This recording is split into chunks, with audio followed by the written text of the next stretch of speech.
আলহাজ Mushiur Rahman degree college Gannabazar ঝিনাইদহে online ক্লাসে আমি মহাদেব কুমার বিশ্বাস সহকারী অধ্যাপক বাংলা সকল ছাত্রছাত্রীদের স্বাগত জানিয়ে আমি আমার ক্লাস শুরু করছি। তার আগে বলি, এই দুর্যোগ মহামারীর মধ্যে তোমরা নিশ্চয়ই ভালো আছো, আমিও ভালো আছি। আজকে আমি তোমাদের বাংলা দ্বিতীয় পত্রের প্রত্যয় সম্পর্কে আলোচনা করব। যদিও আমি এই প্রত্যয়ের সাধারণ আলোচনা করেছি, আজকে আমরা সংস্কৃত বাংলা সংস্কৃত কৃত প্রত্যয়, বাংলা সংস্কৃত কৃত প্রত্যয়, সংস্কৃত কৃত প্রত্যয় আজকে আমরা সংস্কৃত কৃত প্রত্যয় সম্পর্কে আলোচনা করি। সংস্কৃত কৃত প্রত্যয় সম্পর্কে আলোচনা করব। তো আমরা সাধারণ আলোচনা করেছি, আজকে আমরা সংস্কৃত কৃত প্রত্যয় আমরা কিছু উদাহরণ দিয়ে আমরা বোঝার চেষ্টা করব। যদি আমরা এখানে লিখি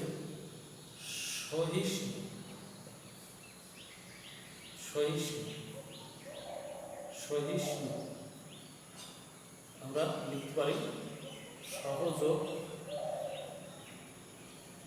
ইষ্ণ, সহিষ্ণু, সহযোগ ইষ্ণ, এটা হবে আমাদের কৃত প্রত্যয়। আসলে আমরা সংস্কৃত কৃত বা বাংলা কৃত এটা আমরা লিখব না, আমরা লিখব শুধু কৃত প্রত্যয়। তাই আমরা সংস্কৃত প্রত্যয় যদি আমি লিখছি, কিন্তু আসলে পরীক্ষার সময় আমাদের শুধু কৃত এবং তদ্ধিত এই দুটো শব্দ লিখতে হবে।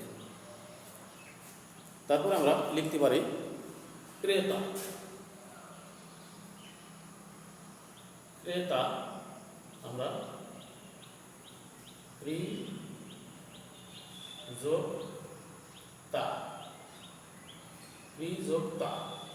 ক্রেতা এটা আমরা লিখতে পারি। এখন এই যে ইষ্ণু, তা,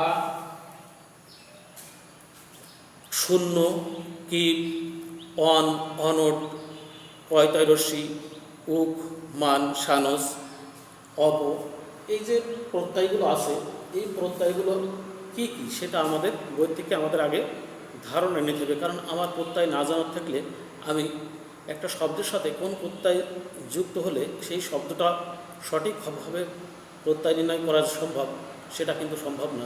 প্রত্যয় নির্ণয় করতে গেলে আমাদের অবশ্যই এটা কিন্তু জানা দরকার যে কী কী প্রত্যয় আছে। প্রত্যয় আসলে আমরা জানি যে কতগুলো বর্ণ ও বর্ণের সমষ্টি আছে প্রত্যয়। যেমন আমরা লিখতে পারি চলিত, চলিত, চল যোগ ইত, চল যোগ ইত। দেখো, এই প্রকৃতিতে যে শব্দগুলো রয়েছে, এই শব্দগুলো সব হচ্ছে ধাতু, মানে সহ, ক্রি, চল, এগুলো সব হচ্ছে ধাতু বা ক্রিয়া। তাই এগুলোকে আমরা কৃত প্রত্যয় বলছি। আমরা জানি যে প্রকৃতি অর্থ অনুসারে প্রত্যয় নির্ণয় করা হয়। প্রকৃতি যদি ধাতুতে থাকে তাহলে হবে কৃত, প্রকৃতি যদি শব্দ বা নাম থাকে তাহলে সেটা হবে তদ্ধিত। তাই আমরা এটাকে বলছি কৃত প্রত্যয়। আমরা দুগ্ধ, দুগ্ধ একটি শব্দ পেলাম, আমরা এটা লিখতে পারি দুহ যোগ প্রত্যয়।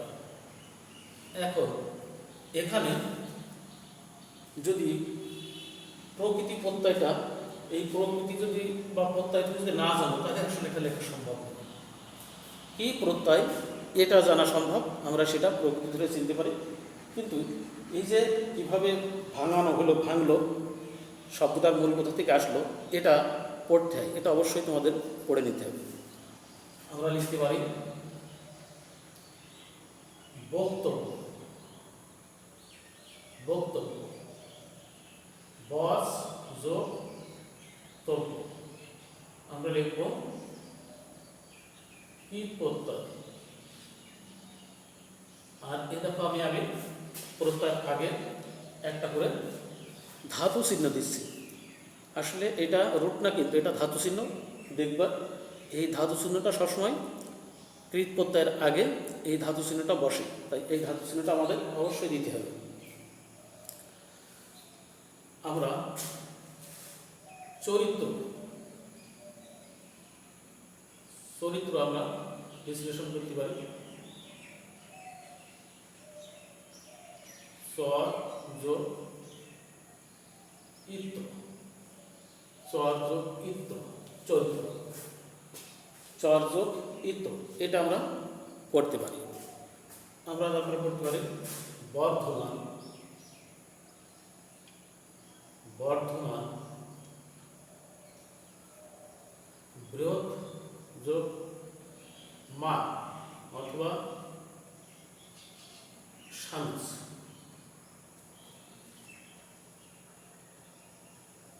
বৃহৎ, বৃহৎ যোগ মান, বর্ধমান, বৃহৎ যোগ মান অথবা সাংস, এটা আমরা কৃত প্রত্যয় লিখব। আসলে রেপ থাকলে আমরা জানি যে রিকার হয়। তারপর আমরা লিখতে পারি কর্ম, কর্ম, রেপ আছে তাই ক্রি যোগ মুখ, কর্ম, কৃত প্রত্যয়। ঠিক আমরা এমনভাবে যদি প্রত্যয়গুলো দেখার চেষ্টা করি কি কি প্রত্যয় আছে, এটা যদি আমরা বই থেকে আমরা আগে জেনে নিতে পারি, তাহলে আমাদের কি কি এর সাথে নির্ণয় করতে গেলে কি কি প্রত্যয় কোন প্রত্যয় যোগ করতে হবে এটা আমরা জানতে পারব। এবার আমরা বাংলা যে কৃত প্রত্যয় আছে সেই বাংলা কৃত প্রত্যয় আমরা একটু দেখার চেষ্টা করি। বাংলা কৃত প্রত্যয় যেমন এখানে আছে কাদল,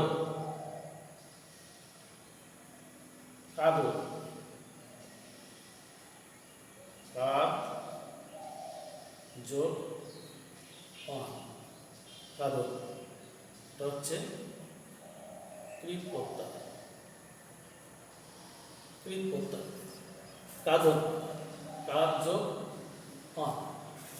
আসলে অন যে একটা প্রত্যয়, এই অন প্রত্যয় যদি তুমি না জানো তাহলে তোমাকে আসলে এর সাথে যোগ করতে পারবে না। তাই তোমার আগে দরকার প্রত্যয় জানা, যে কী কী প্রত্যয় তোমার আছে। বাজনা, বাজনা, আমরা লিখতে পারি বাজ যোগ অনা,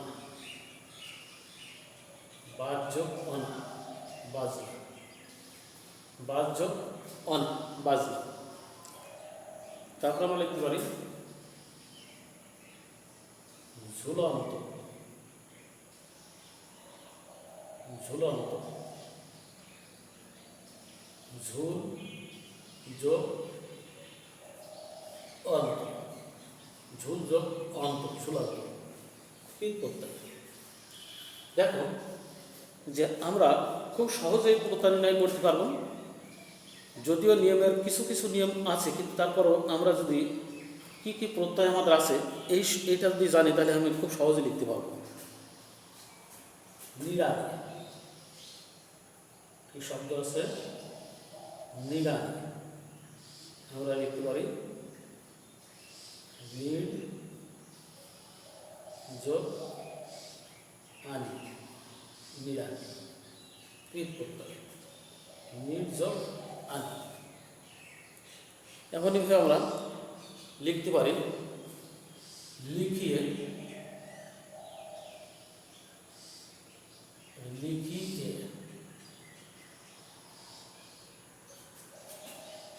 লেখ যোগ ইয়ে, লেখ যোগ ইয়ে, লিখিয়ে। তেমনইভাবে আমরা লিখতে পারি বহতা, বহতা, বহ যোগ তা, বহতা, সবগুলো আমাদের কৃত প্রত্যয়, আমাদের সবগুলো কৃত প্রত্যয়। কেন কৃত প্রত্যয়? আমরা প্রকৃতিতে দেখব যে সবগুলো রয়েছে ধাতু বা ক্রিয়া। তারপর আমরা লিখতে পারি ভাজি,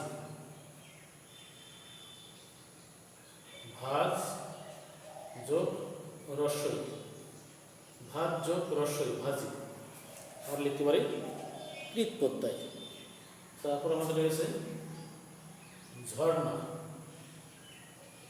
ঝর্ণা, আমরা লিখতে পারি ঝড় যোগ অনা, ঝড় যোগ অনা, ঝর্ণা, কৃত প্রত্যয়।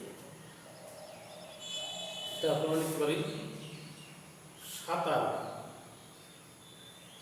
সাঁতার, সাঁতার যোগ রস্যু, সাঁতার যোগ রস্যু, সাঁতার।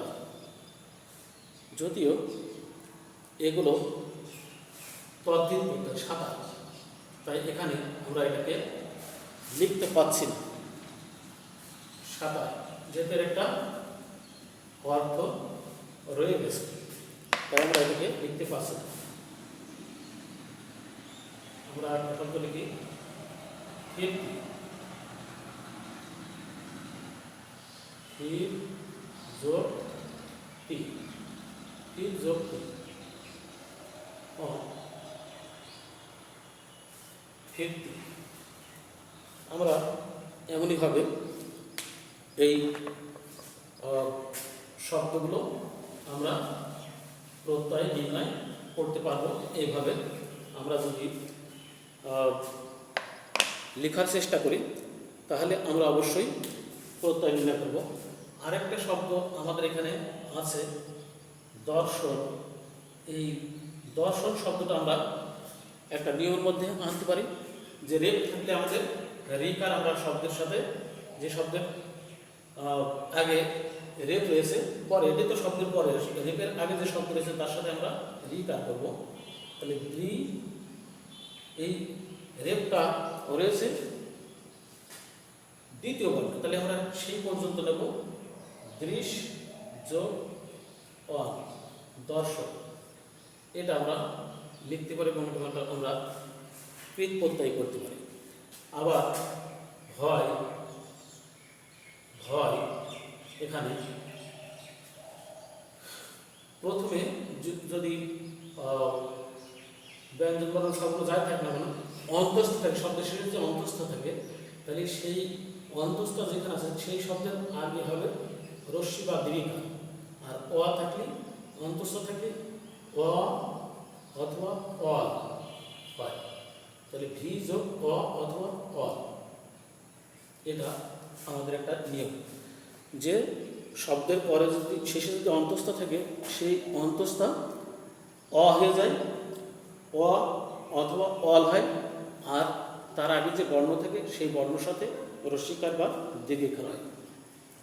এটা মোটামুটিভাবে আজকে আমরা যে প্রত্যয়ের বাংলা কৃত প্রত্যয়, সংস্কৃত কৃত প্রত্যয়ের যে কিছু উদাহরণ আমরা এখানে বোঝানোর চেষ্টা করলাম। আমি যেটা তো হয়তো তোমরা নিশ্চয় বুঝতে পেরেছো, আর বুঝতে না পারলে আমাকে জানাবে, আমি তোমাদের চেষ্টা করব বোঝানোর জন্য।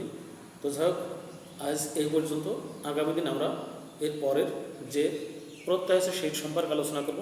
সেই পর্যন্ত সবাইকে সুস্থ ও সুন্দর ভবিষ্যৎ জীবন কামনা করে আমি এখানে শেষ করছি। ধন্যবাদ সবাইকে।